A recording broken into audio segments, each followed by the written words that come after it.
Here's another Trump deck teachings. This time, you've got one of the trickiest decks to play.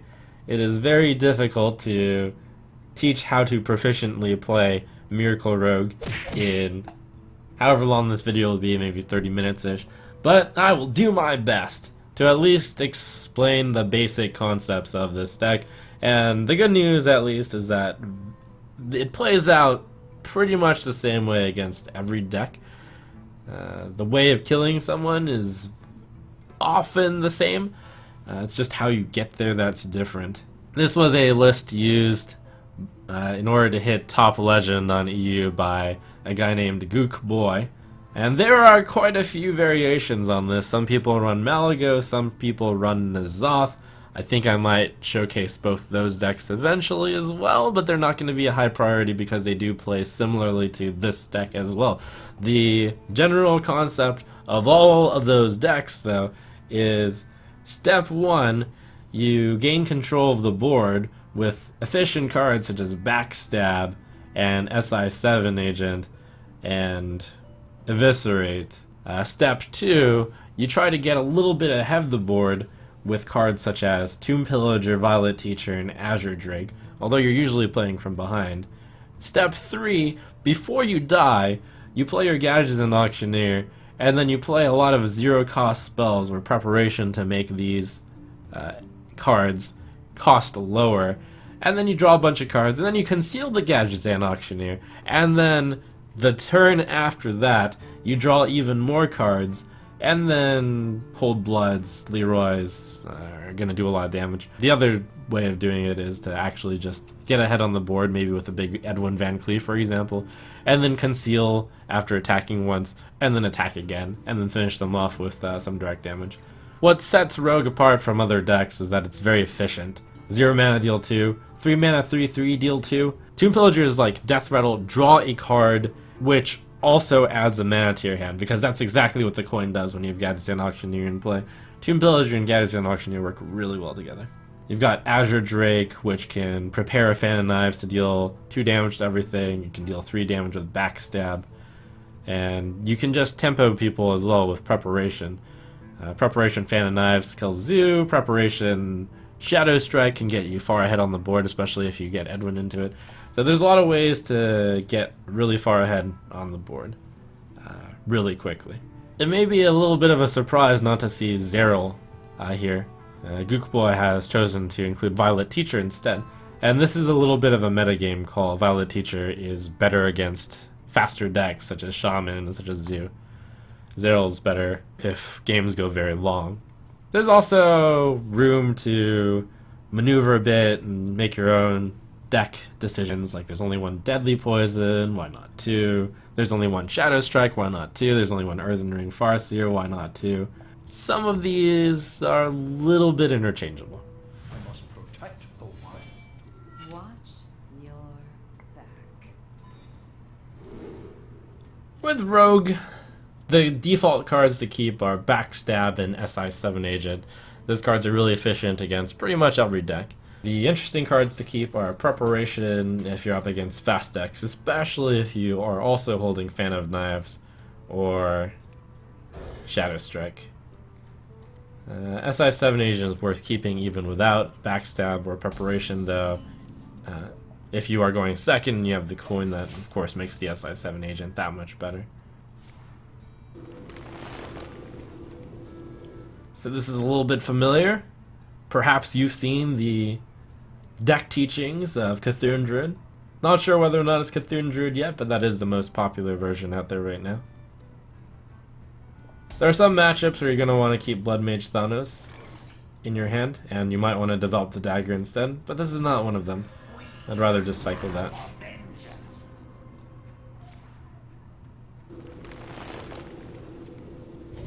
One of the things to keep in mind for this Miracle deck is often you're going to be ending up playing, not often, but sometimes you're going to be ending up playing some of these cards which don't have a battle cry, which don't get activated. For example, SI7 Agent. It's completely fine to play this card on an empty board, and it's fine to play this card and not heal. It's fine to play the Violet Teacher and not immediately cast any spells. The goal of this deck is simply to survive until gul'dan gets into play, and hopefully with preparation and Shadow Strike, maybe I can save this with the gul'dan. That would be very good. This curve ends up being really nice. I have a 3-drop, a 4-drop, a 5-drop. The card to want to pick up would be Conceal. It would be really nice to have picked up a Tomb Pillager for the coin, because that accelerates Auctioneer out of turn. This particular match might be an example of when everything goes right, how nice and easy it can be. A little too early to start celebrating, but it's looking good.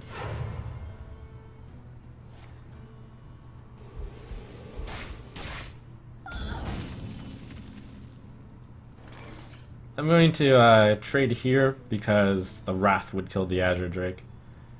He's used one Wrath though. Well, I will just draw the card first and see if that determines anything. The Cold Blood. There's two things to consider about Blood Mage Thanos. How much will the spell damage ruin me? The Wrath on this would be annoying. However, he has already used one. The swipe isn't that bad, it already kills both of these. So I'm just going to deal the 3 damage to him.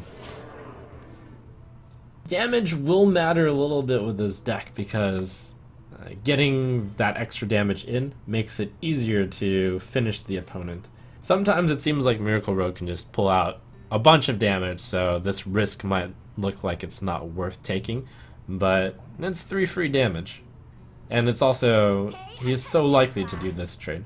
So this deck isn't really known for having tough decisions to make when trading or not. You usually just trade, but I guess that's one of the rare circumstances where it may be a little bit difficult. Okay, here we go. The first gul'dan Auctioneer does not need to be concealed, especially if you have 2 preparations. Especially since Preparation Shadow Strike looks so good here. Although, it is also possible to Shadow Strike SI7 agent. No, I'm going to do this. Usually when you're drawing 2 cards with the first gul'dan, it's looking decent, especially if you can conceal it. Especially if you have another gul'dan Auctioneer, that play becomes even... it also becomes reasonable. So I'm gonna hit this because I don't believe I get punished by the 1/1 being alive for the 4/4 that often. And again, dealing that small amount of damage, even though protecting the Auctioneer is nice, you have to consider what the opponent can do, and often that's going to be 4 damage with Swipe or 3 damage with Wrath. You could always do the 1 with the Shapeshift. It seems unlikely that this will get punished. Possibly Living Roots, 1+2+1, but that 1 extra damage is important.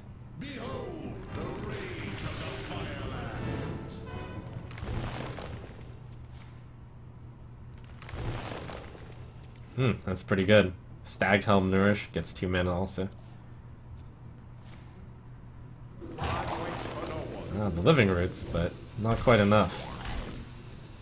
Sometimes you get fortunate, and the gul'dan Auctioneer does survive through a turn. In which case, you don't have to pay the 6 mana down payment, and you can just go wild. There we go. Usually good to start off with Coin, Preparation.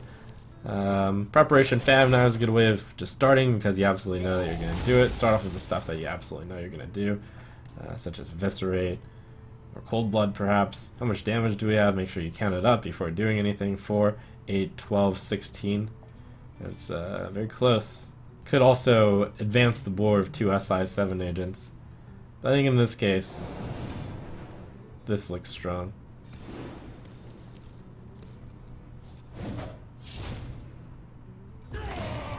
He cannot remove this the last turn, so... and even if he could, just dealing 4 damage to face plus drawing a card is very good. In addition, drawing a Conceal is nice.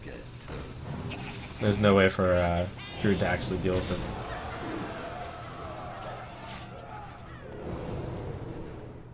Even if, by some miracle, this is dealt with, for example, Starfall or maybe Cthulhu, there's enough juice left in this deck easily to deal 11 damage. So that's the general flow of Miracle Rogue.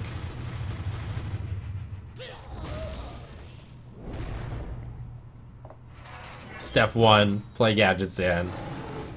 Hopefully with prep, hopefully with Conceal. In this case it was with neither. It was still good enough. Step 2, draw a bunch of cards the next turn, hopefully when it survives.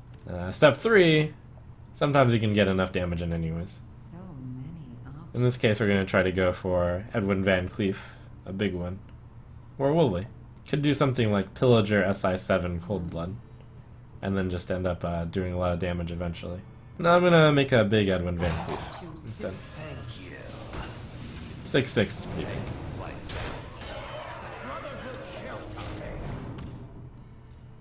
Tough for Druid in particular to remove some of these things. Know your opponent as well. Oh!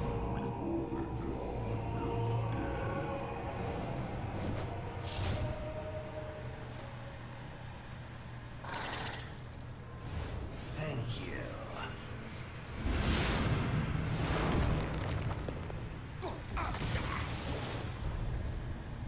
Fight! Well, so far pretty good value for him. I don't think he's cast that many spells. Not that many.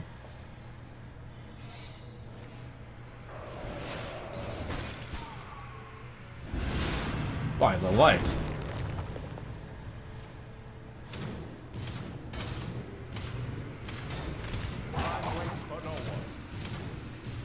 The madness.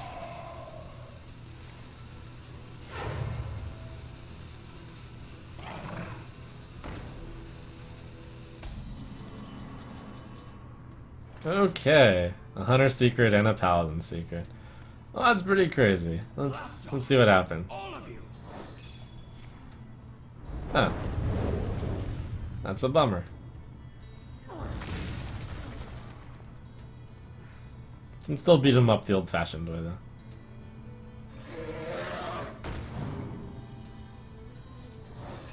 This guy's toast.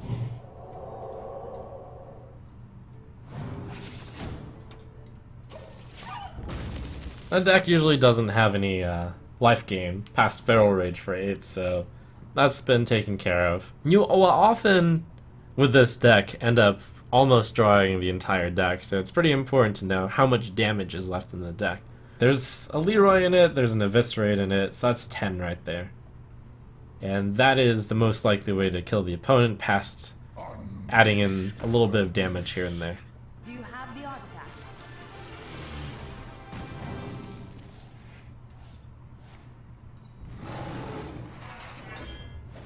I wanted to save the Gul'dan Auctioneer to use the backstabs on relevant targets.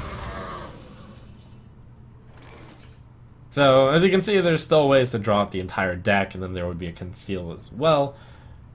In this case, though, because of the 9 extra damage gotten by hitting face with a 3/1, this will be enough as well.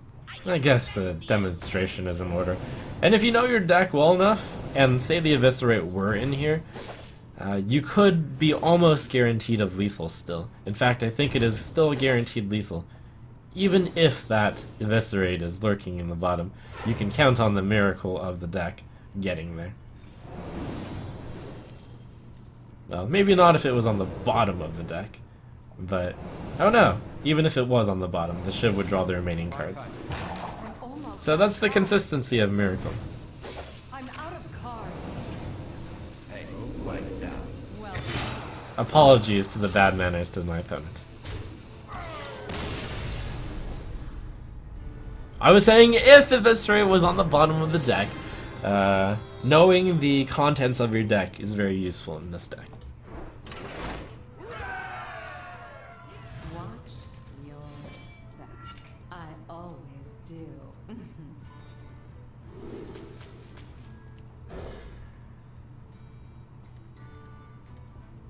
This is a very good hand against certain decks, like Zoo.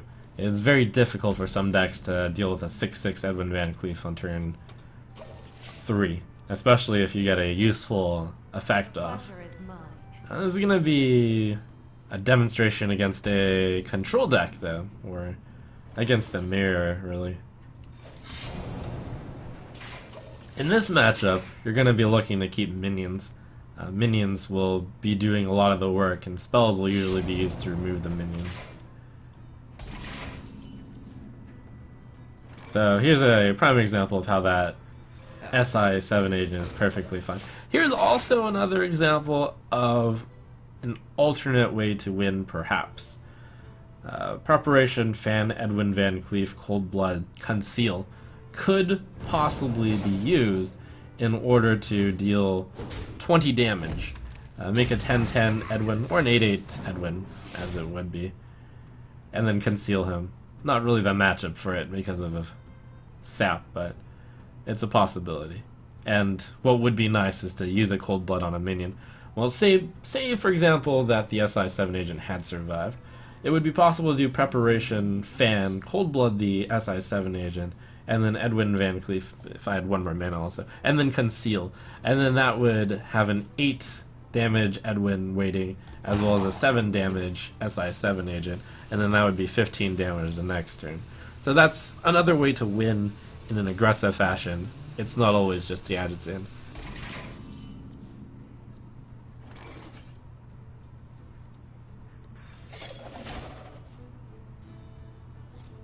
Here we go.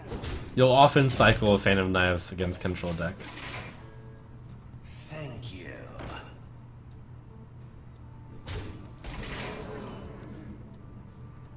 It might seem a little reckless to hit that and guarantee the 9 damage, but it's good to have that be dead. Here we go. I believe I'll go Blood Mage, Thanos, Shadow Strike here. Although having the backstab in my hand encourages me to keep the Thanos in my hand, perhaps just to re-dagger, but I'm not going to be able to take that much more damage. So I should use the Thanos to draw a card. And the card I'm looking for is gul'dan. So many wonderful poisons.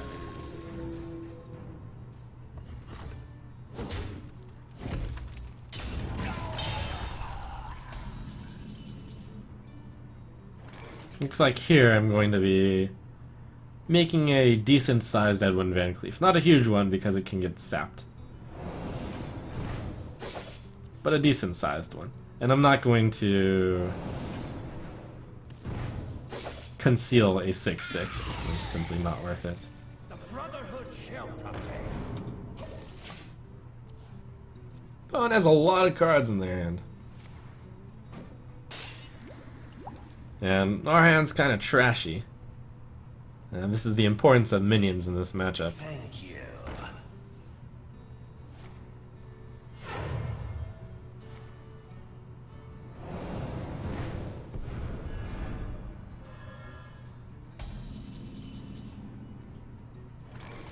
So backstab, weapon, deadly poison does take care of that card. And allows the Tomb Pillager to be played as well. I suppose that's good enough.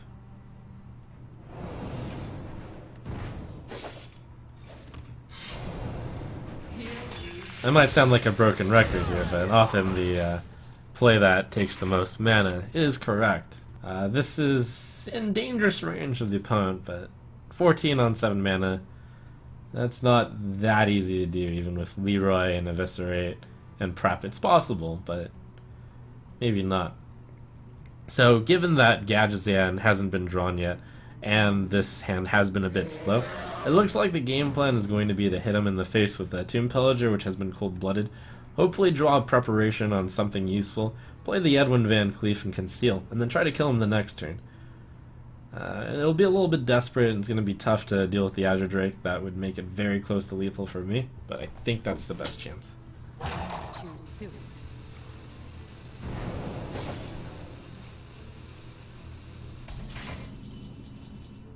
Ah, the sap is actually excellent here. So, this is the big play, and hopefully lethal on his side is not had.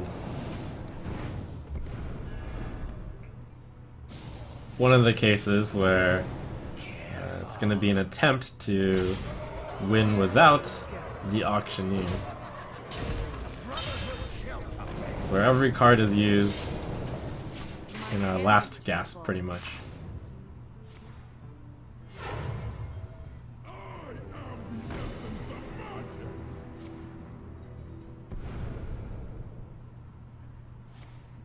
The fan, okay.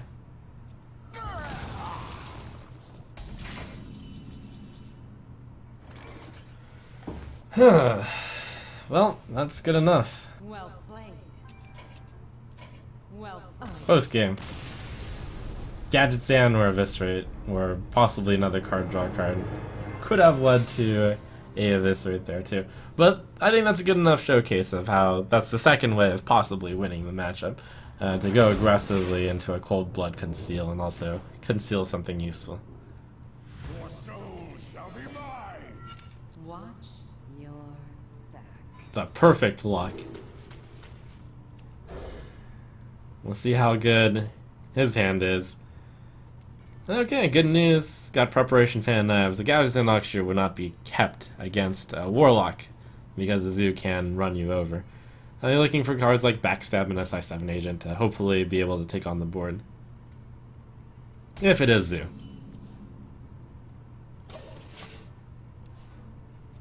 But good to keep the preparation, ideally with something that you can prepare with.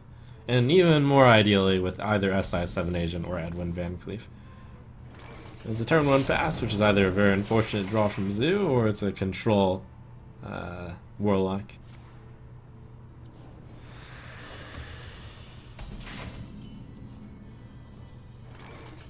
Here we go.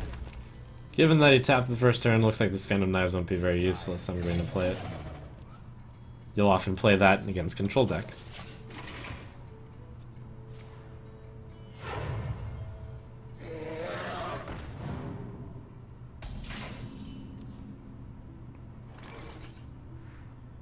Pay attention, class. The plan is the next turn to... Well, no. This card is not that big a threat. And this card is not that good against this deck because there's a lot of AoE, which will remove the apprentices. Looks like a control Reno lock, perhaps. So just playing this to deal with this a little bit. Demon Wrath is used, that's fine. Would be nice to play the SI7 Agent with something. But Azure Drake is decent enough. This looks promising in the sense of Gadgetzan Auctioneer is generally pretty safe against this deck. If you're not in too disastrous of a position by that time. I'm tempted to play Auctioneer here. But then I look at the board and I'm like, no. So Shadow Strike, Eviscerate, Backstab, SI7, Eviscerate. That's pretty good. With this deck, you're often looking at very clean ways to do perfect amounts of damage. The Backstab is nice to keep around with the Auctioneer, but This guy's toast. could also deal perfect amounts of damage to things. You'll notice also that I haven't hit with the Wicked Knife at all yet, and that probably is worth mentioning. There's basic teachings out there about weapons hold, and Rogue is a class where, hey, you're often gonna look to hold this weapon. Dealing 1 damage to the face is very important. You might get Deadly Poison, which is better on a full dagger. There's just a lot of things about it. So here's where sometimes you have to hope for the miracle. It's not that bad, first of all, to only draw 3 cards. Preparation, Shadow Strike, Deadly Poison would be the way to get the 3 cards here. But it is also possible to draw the Cold Blood, which would be nice. I mean, not the Cold Blood, but the Conceal. Start off with the Preparation and the card that costs a lot. Backstab's nice. Another card can save the 3/3 as well. And it's possible, even without the Conceal, that this would survive. Or it would take his turn to remove this, because it's such an important card to remove. Lights out.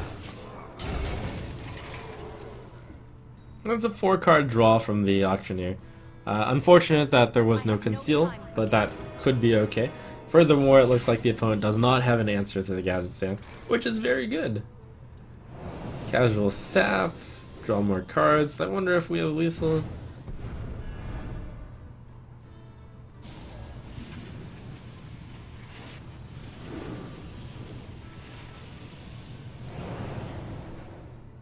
The Conceal is actually not that good here, because on 8 mana, he'll usually cast Twisting Nether. I'm not going to play Edwin Van Cleef into the possible Twisting Nether. The Blood Mage Thanatos can probably be played just to cycle that. Hey, lights out. Too soon.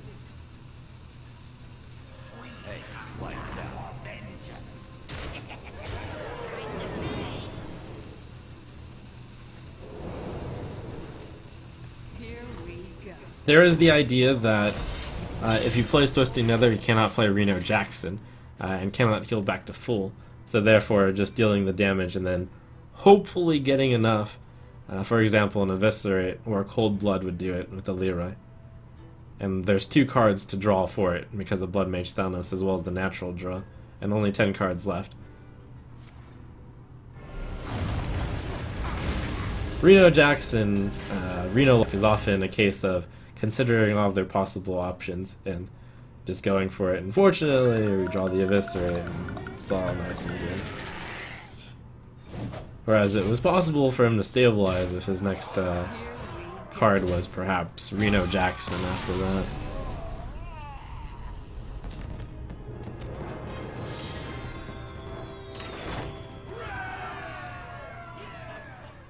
For Doomhammer. Watch your back. Alright. Against the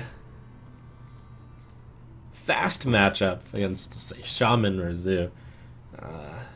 It's a fight to stay alive, often using quite a few of the resources until the Gadget and Auctioneer swoops in and saves. Sometimes when you get to a really good start with Backstab SI7, you can actually end up controlling and running the board. The Deadly Poison is a good card because it'll deal with a lot of the 3 health minions from a Shaman in particular.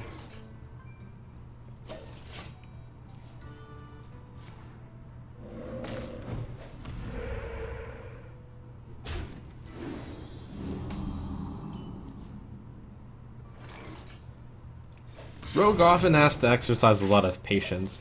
This is an example of the patience. It is possible to backstab and then hit that thing. However, because Deadly Poison can be used on the next turn, I'm going to save it. And this is only dealing 1 damage. In the worst case, Feral Spirits was going to be played there, in which case Deadly Poison probably gets played on the Feral Spirit and kills both of them, eventually, over time. That's a card that needs to be dealt with immediately. However, I also don't want to fall too far behind on tempo. So, Coin Pillager allows kind of the best of both worlds. It is important to think about the mana usage. If I only play Deadly Poison, which is the best play, I can only play a Shiv, which is not a good play here, or Sap, which is not a good play here. So with the Coin and the Pillager, with the Backstab, looks like everything can be utilized. With Miracle Rogue, you often have to stay 1 step ahead on the thinking and think about what to do if certain things happen on common plays, which is why this deck is one of the tougher ones to play. It's more of a reactive deck, so you have to think about all the possibilities that they can do. For example, Flame Reef Faceless, Answer of Sap. The last turn, if it was Feral Spirit, I was actually kind of out of luck. I guess I would just take a bit of damage, Deadly Poison would kill one, and then it would kill the other one.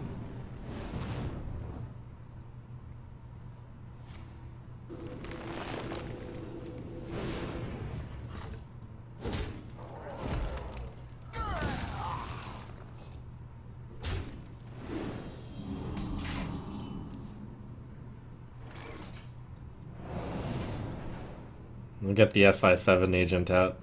It's a little bit unfortunate to use the coin, but good enough, I suppose. This guy's toast. In matchups where they try to flood the board early, such as Shaman and such as Zoo, the Blood Mage Thanos and the Phantom Knives can be a really big play, or the Azure Drake into Preparation Phantom Knives. It's often the turning point of the game.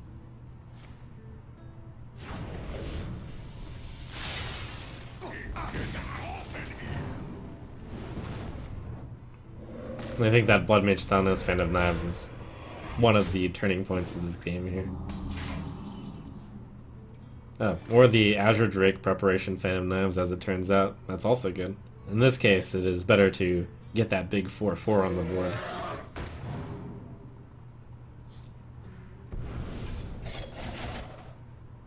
Here we go.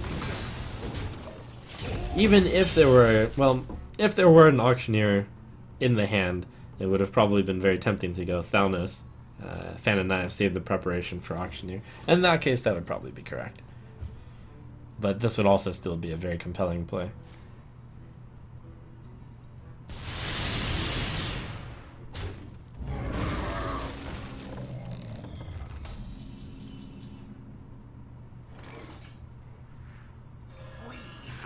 When you're in this position where the board is clear and you're not at that much of a health deficit against a deck that seems like it was a little bit aggressive. This one's more mid-range because he has the Mana Tide Totem and the Lightning Storm.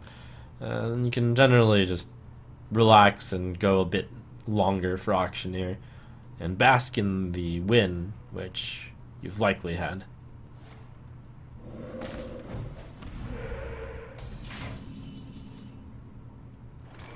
It's tempting to draw a card here, but I suppose I'll keep it around. Actually, slight mistake. Should have attacked first since I wasn't going to attack with this. Missed 1 damage. It is also tempting to keep the Deadly Poison around to fuel the Gadget Sand. However, with the extra card from the Blood Mage Thanos, I reckon that I would eventually get cards that were useful.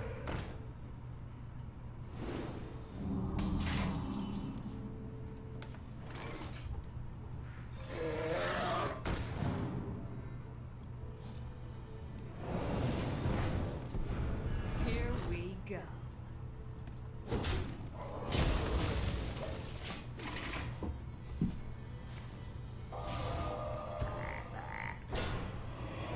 This is a bit rare, but sometimes there's the situation that comes up where the opponent doesn't have anything that can kill your guys in Auctioneer remaining because you've simply exhausted them out of everything.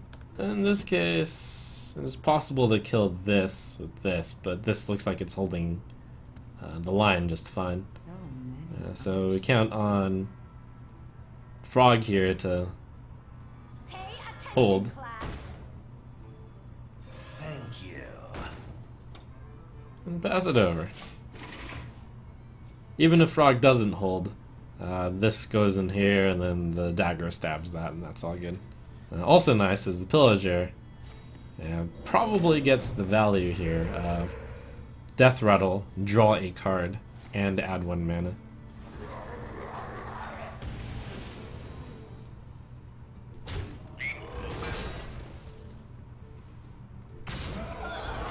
Unfortunately, the Frog could not hold.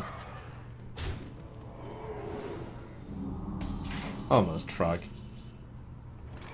I'm tempted to just Gadget Sand and then sap this thing. It's a strange circumstance where there's a lot of spells left, which would all chain into each other. It could be correct to Gadget Sand, send that in. Yeah. Use the coin, and then just fish. Hence the concept of Miracle Rogue. It's also possible with only 1 card that he doesn't have an answer to this card anyways. Brotherhood shall prevail. And even if it does have an answer to this card's also scary. That was unfortunate. There are a lot of cards that could have been drawn to keep the chain going. But it'll all be good. Here we go. Just have to do some slow eventual chopping with this guy. In fact, this might be interesting. It saves the Frog. Nah, that's silly. Could actually do Auctioneer Shadow Strike this Searing Totem, and it would be good quite a few times. And I hadn't even thought about that, but it saves the Frog and it draws into possibly Conceal. Or Preparation or Backstab. Or Cold Blood, which unfortunately would have been a misplay since I attacked that already. Did you bring some fish?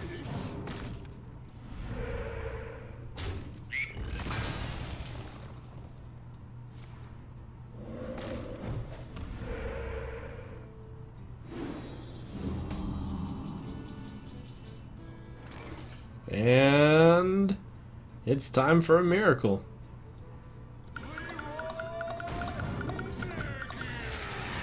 You can get some gross overkill with this deck a lot of the time if that's your thing.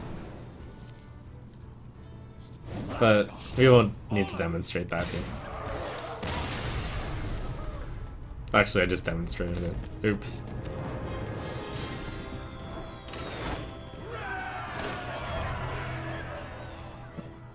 So that's Miracle Rogue. I'm personally not that adept at Miracle Rogue either. However, I hope I have at least showcased the general way to win and the thought process that goes behind it. Definitely a top tier deck.